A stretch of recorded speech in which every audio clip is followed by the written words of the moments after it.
Hello दोस्तों, intraday profit master के second lecture में आपका स्वागत है। तो जैसे नाम से साबित हो रहा है लेक्चर 2 है, तो लेक्चर 1 भी होगा। तो जो लेक्चर 2 देख रहे हैं डायरेक्ट मैं उनसे रिक्वेस्ट करूँगा कि वो लेक्चर 1 देखें, उसके बाद ही 2 देखें, क्योंकि मैंने इसको एक सीक्वेंस में बनाया है और ये एक पेड प्रोग्राम है जो मैं यूट्यूब पर फ्री में पढ़ा रहा हूँ। तो आप इसका पूरा बेनिफिट उठाएँ और इसको सीक्वेंस में देखें।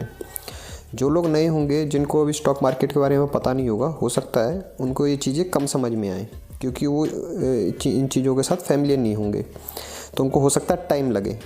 तो मैं आपसे रिक्वेस्ट करूँगा कि आप जिस चीज़ को जितना सीखने में टाइम लगता है आप उसको उतना टाइम दें, जल्दबाजी ना करें, चीज़ों को आराम से समझें। अगर उनको एक बारी में कोई चीज़ समझ नहीं आती है तो वीडियो को बार बार देख सकते हैं, और कोशिश करें कि जब तक सारा डाटा कंज्यूम ना हो जाए एक वीडियो में से, तब तक नेक्स्ट वीडियो पर मूव ना करें।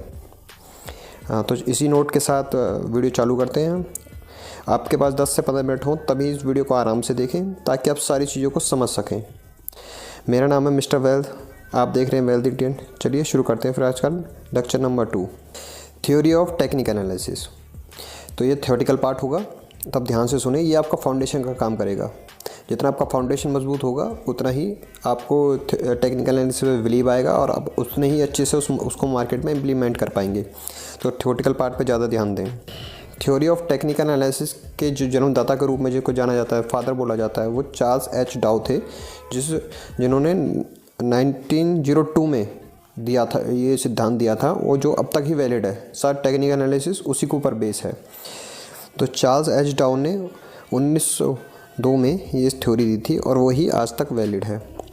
चार्ल्स डाउ ने कहा था कि हम अपनी इकोनॉमिक कंडीशन को देख के शेयर मार्केट में डिसाइड कर सकते हैं कि उनका ट्रेंड क्या ना। मान लो आपको आपके आसपास की जो कंडीशंस हैं उनको देख के ऐसा लग रहा है कि सब कुछ ठीक है और आगे ग्रोथ होने के चांसेस हैं, तो स्टॉक मार्केट वो रिफ्लेक्ट होता है, और स्टॉक मार्केट के रिफ्लेक्शन से हम देख सकते हैं कि हमारी इकोनॉमिक कंडीशन कैसी है। तो मतलब हम कह सकते हैं डायरेक्टली प्रोपोर्शनल है। अगर मान लीजिए इकोनॉमिक कंडीशन ख़राब है और स्टॉक मार्केट बढ़ता जा रहा है, तो उसका मतलब है कि आपको सतर्क हो जाने की ज़रूरत है।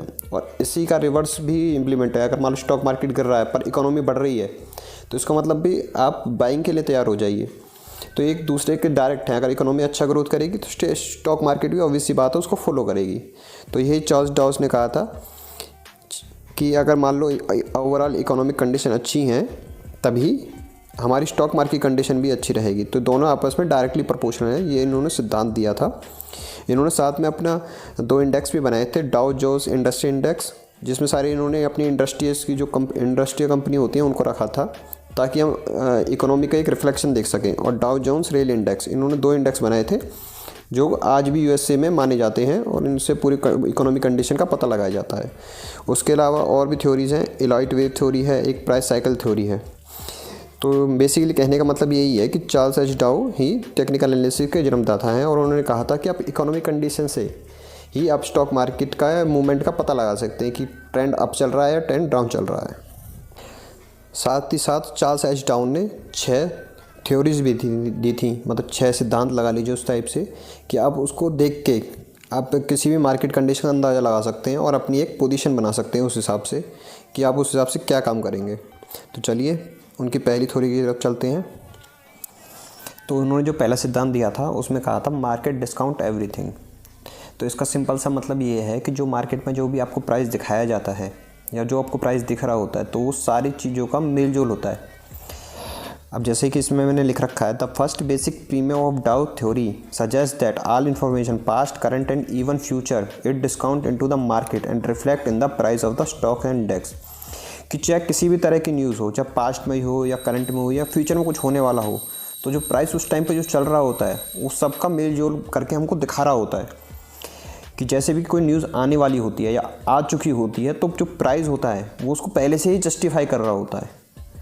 ये चीज़ आपको थोड़ी कॉम्प्लिकेट लग रही होगी, पर टाइम के साथ ही आपको समझ आ जाएगी। अभी फ़िलहाल आप इस वीडियो को पूरा देखें और बार बार देखने की कोशिश करें। आपको हो सकता है एक बारी में समझ ना आए तो दूसरी बारी में आ जाएगी।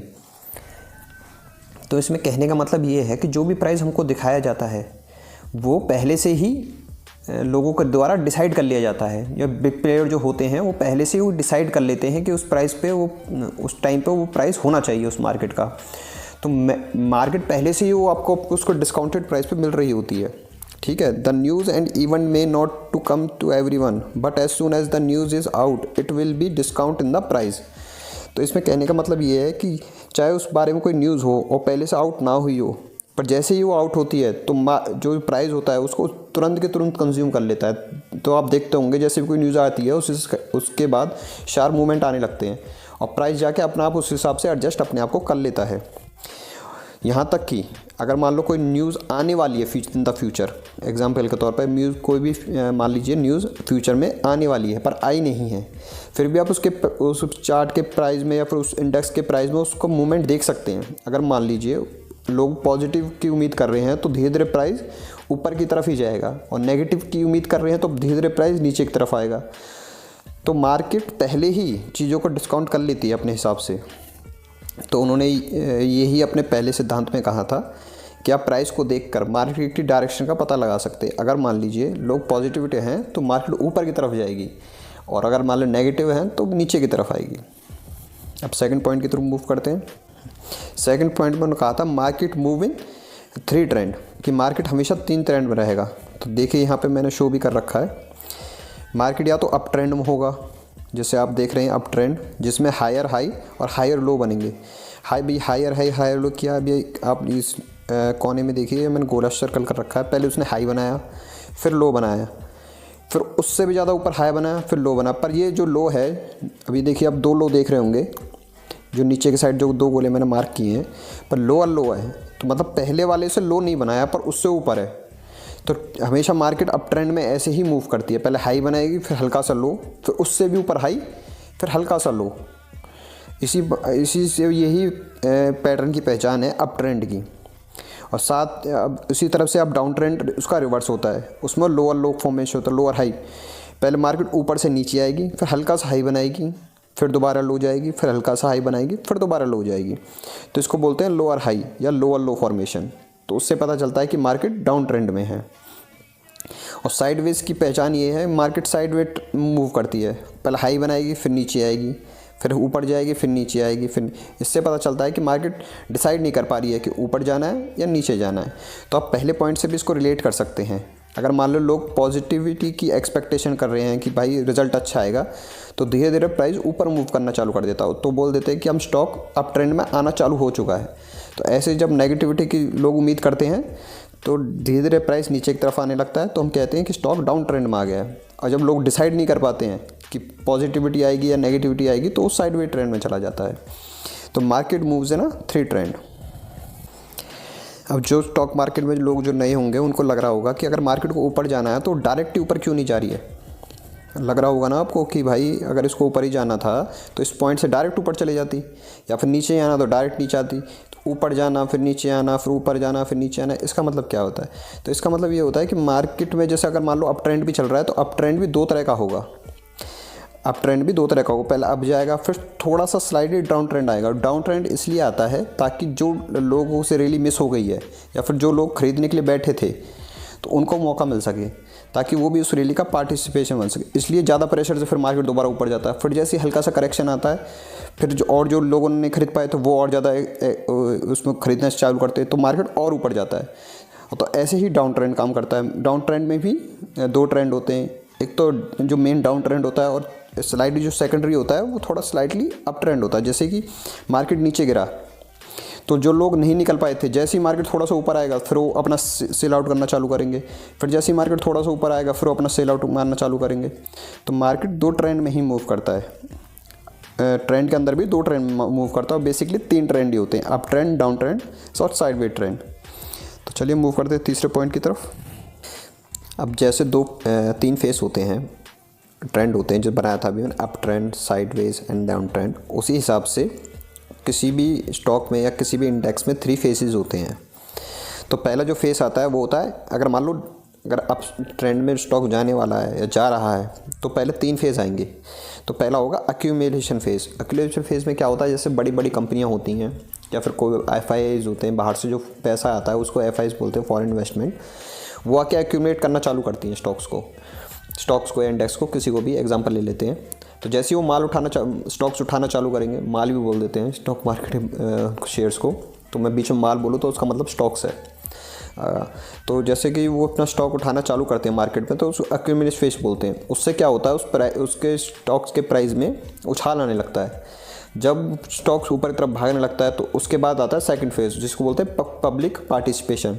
जब कोई भी चीज़ ज़्यादा प्राइस पे जाती दिखती है, मान लो 100 रुपये का शेयर था, वो आपकी आंखों के सामने 150 या 200 पहुंच जाता है, तो आपको भी उसमें ऐसा लगेगा ना कि आपको भी पार्टिसिपेट करना चाहिए, उसमें मतलब कि बुलिशनेस आ गई है, तो उसको बोलते हैं पब्लिक पार्टिसिपेशन। जब उस शेयर 100 से 150 या 200 पहुंच जाता है, फिर उसके बाद पब्लिक पार्टिसिपेशन उसमें चालू हो जाता है, फिर लोग भी उसमें ख़रीदारी चालू कर देते हैं।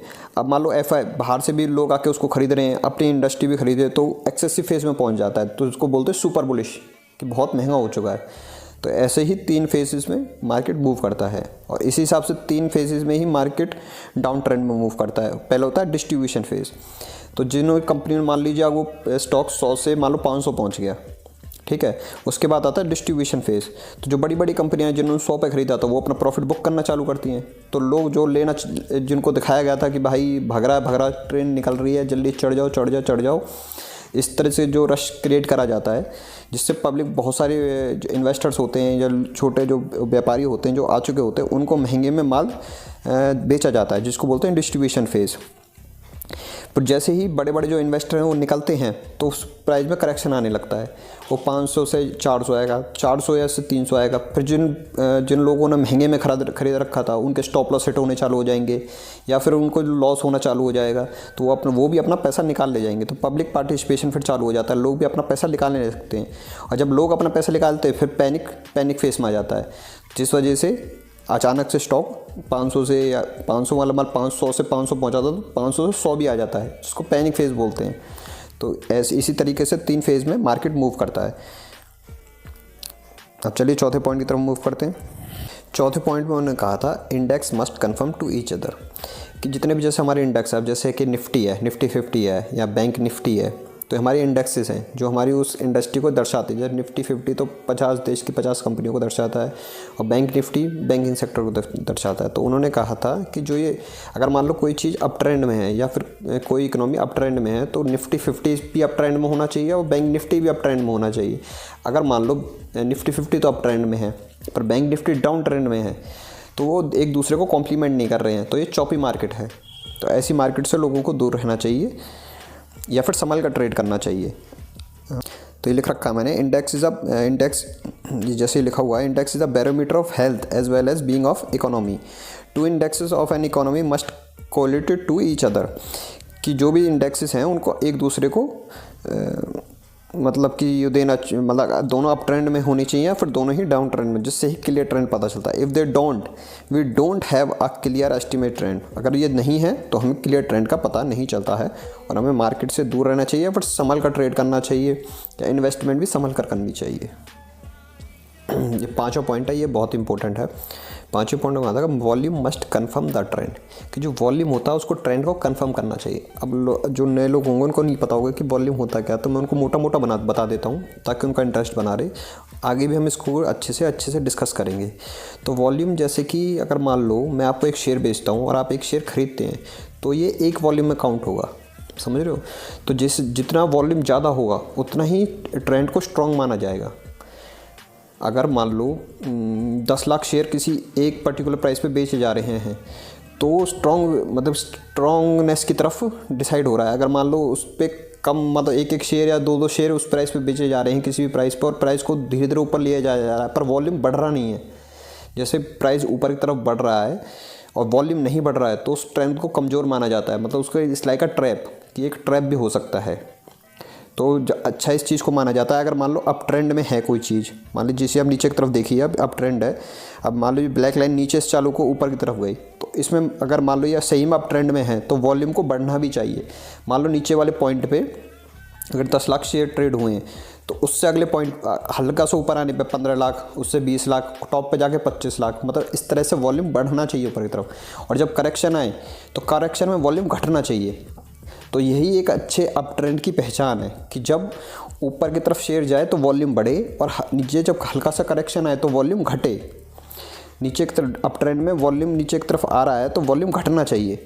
तो ये एक अप ट्रेंड की पहचान है। और इसी तरीके से डाउन ट्रेंड में देखिए, जब स्टॉक ऊपर से नीचे की तरफ आ रहा है तो वॉल्यूम को बढ़ना चाहिए, और जब करेक्शन आता है तो वॉल्यूम को घटना चाहिए। तो इसी से हमको पता चलता है कि ट्रेंड कितना ही मजबूत है। अगर अप ट्रेंड है तो कितना मजबूत है। अगर वॉल्यूम बढ़ रहा है ऊपर जाते समय और करेक्शन के टाइम पे हल्का सा घट रहा है, तो इससे पता चलता है कि ट्रेंड स्ट्रॉन्ग है। और ट्रेंड का वीकनेस का तब पता चलता है जब वो वॉल्यूम कांस्टेंट हो जाए। प्राइस अगर मान लो बढ़ रहा है पर वॉल्यूम नहीं बढ़ रहा है, तो इससे पता चलता है कि अब हो सकता है कि रिवर्सल आने की संभावनाएं हैं। और ऐसा ही हम डाउन ट्रेंड के लिए भी कह सकते हैं। तो ये काफ़ी इंपॉर्टेंट पॉइंट है, और अच्छे से हम इस वॉल्यूम को आगे समझेंगे। वॉल्यूम का बहुत इंपॉर्टेंट रोल है स्टॉक मार्केट में। तो चलिए अगले पॉइंट की तरफ मूव करते हैं, जो कि छठा पॉइंट है। देखेंगे trend remain in effect until clear reversal आकर, कि जब तक कि क्लियर रिवर्सल ना आए तो जो ट्रेंड चला आ रहा था वही चलता है। तो जैसे इसको थोड़ा सा एग्जांपल से समझेंगे, ये काफ़ी थोड़ा कॉम्प्लिकेटेड हो सकता है, पर आपको इसको 2-3 बार अगर थोड़ा ध्यान से समझेंगे तो ये आपको समझ आ जाएगा। कि मान लीजिए जैसे कि अप ट्रेंड चल रहा है। अब अप ट्रेंड का मैंने बताया आपको तरीका, कि जैसे आप नीचे से देखिए, प्राइस ऊपर आया, पहला गोला बनाया, फिर नीचे की तरफ गया, फिर ऊपर आया, फिर नीचे गोला बनाया, अगर मान लीजिए फिर ये ऊपर की तरफ गया, तो आप देख पा रहे हैं कि जो हायर हाई बन रहा है वो पहले हाई से ऊपर हाई बन रहा है, पर जो लो बन रहा है वो भी हायर हाई बन रहा है। मतलब पहले लो से अगला जो लो है वो ऊपर बन रहा है। तो इससे हमें ये पता चलता है कि कोई भी जो स्टॉक है या फिर कोई भी जो इंडेक्स है वो एक अप ट्रेंड में है। तो मैं अब आपसे सवाल पूछूंगा कि अगर आपको इस स्टॉक में या फिर इसमें अगर मान लो ट्रेड लेना है, तो आप किस साइड का ट्रेंड लेंगे? अप साइड का लेंगे या डाउन साइड का लेंगे? अब थोड़ा सोचिए, दिमाग पे जोर डालिए कि आपको लेना पड़े कि अप साइड का लेंगे या फिर डाउन साइड का लेंगे। ऑब्वियस सी बात है, आप अप साइड का लेना प्रेफर करेंगे और वही ज़्यादा सूटेबल रहेगा। तो जैसे ही हल्का सा करेक्शन आता है, नीचे की साइड प्राइस करेक्ट देता है, तो हमको कोशिश करनी है कि हम इसका अप साइड का ही ट्रेड लें। तो हो सकता है उसकी प्रोबेबिलिटी ज़्यादा हो। और हमको पता कैसे चलेगा कि भाई रिवर्सल आ गया है? तो रिवर्सल के बहुत सारी चीज़ें होती हैं, जैसे कि अगर मान लो प्राइस नीचे की तरफ आ रहा है और साथ के साथ अप ट्रेंड में अगर प्राइस नीचे की तरफ आ रहा है, वॉल्यूम घटने की जगह बढ़ रहा है और साथ में वो पिछले लो को तोड़ देता है, तो वो माना जाता है कि वो रिवर्सल का साइन है और स्टॉक रिवर्स हो चुका है। अब वो हो सकता है कि डाउन ट्रेंड में चला जाए। और डाउन ट्रेंड कैसे पता चलता है? डाउन ट्रेंड अप ट्रेंड का उल्टा होता है। जैसे अभी इसमें देखिए डाउन ट्रेंड, जैसे डाउन ट्रेंड चालू हुआ, हाई से उसने लो बनाया, फिर हल्का सा हाई बनाया, फिर लो बनाया, फिर हल्का सा हाई बनाया। तो अब देख रहे हैं जो हाई है वो पिछले हाई से कम है और लो भी पिछले लो से और लोअर है। तो इससे पता चलता है कि ये स्टॉक डाउन ट्रेंड में है। तो अब इसका डाउन ट्रेंड का रिवर्सल कैसे पता चलता है? तो उसी का वही है, जब भी हाई बन रहा है, अगर मान लो हाई बन रहा है डाउन ट्रेंड में और उसमें साथ में वॉल्यूम बढ़ रहा है और वो पिछले हाई को तोड़ देता है, तो उससे पता चलता है कि रिवर्सल आने की संभावना है। अब हो सकता है कि स्टॉक यहाँ से रिवर्स हो जाए, अपना ट्रेंड है उसको चेंज कर ले। तो डाउ जोन्स से हमने ये चीज़ें सीखी कि ट्रेंड के हिसाब से ही हमको ट्रेड करना चाहिए। तो बोलते हैं ना मार्केट में, आपने सुना होगा जो पुराने होंगे, कि ट्रेंड इज़ योर फ्रेंड। तो हमको ट्रेंड को पहले एनालाइज करना है कि क्या ट्रेंड चल रहा है मार्केट में। जिसे हम स्टॉक में ट्रेड कर रहे हैं, क्या वो अप ट्रेंड में है या डाउन ट्रेंड में है, साइडवेज में है। उसके बाद हमको इंडेक्स को देखना है कि जो हम मार्केट लीडर्स हैं, निफ्टी 50, बैंक निफ्टी, वो किस ट्रेंड में है, वो अप ट्रेंड में है, डाउन ट्रेंड में, साइड ट्रेंड। वो सारी चीज़ अगर अलाएंगे, मान लो निफ्टी 50 अप ट्रेंड में है, बैंक निफ्टी भी अप ट्रेंड में है, और जिस आप स्टॉक में या ट्रेड करना चाह रहे हैं वो भी अप ट्रेंड में है, तो हमको अप ट्रेंड का ही प्रेफर करना है, डाउन ट्रेंड से बचना है। अब वीडियो के एंड में पहुंच चुके हैं। आई होप सो आपको वीडियो पसंद आ रहे होंगे। तो लोग एक्चुअली अगर आप इस लास्ट तक आए तो मैं मानता हूं कि आपको थोड़ा सा वीडियो में कुछ ना कुछ अच्छा लगा होगा। तो मैं चाहता हूं कि आप इसको लाइक करें, अपने व्यू डालें, और मैं इसका तीसरा पार्ट भी जल्दी लाऊंगा। हो सकता है मैंने जैसे पहले बोला था कि लोगों को चीज़ें समझ ना आ रही हों, क्योंकि ये बहुत नई चीज़ें हैं और थोड़ी बोरिंग भी हैं, क्योंकि थ्योरेटिकल पार्ट बोरिंग होता है। एक्चुअली कि मैं आपको M2M दिखाऊँ या प्रॉफिट दिखाऊँ तो वो ज़्यादा अट्रैक्टिव होता है। और मेरे हिसाब से मेहनत से आपको डरना नहीं चाहिए। शुरू में आपको जितनी मेहनत अभी कर लोगे आपके लिए उतना ही अच्छा है। तो चलिए इस अच्छे नोट के साथ अगली वीडियो में मिलते हैं। जब तक के लिए गुड बाय, टाटा।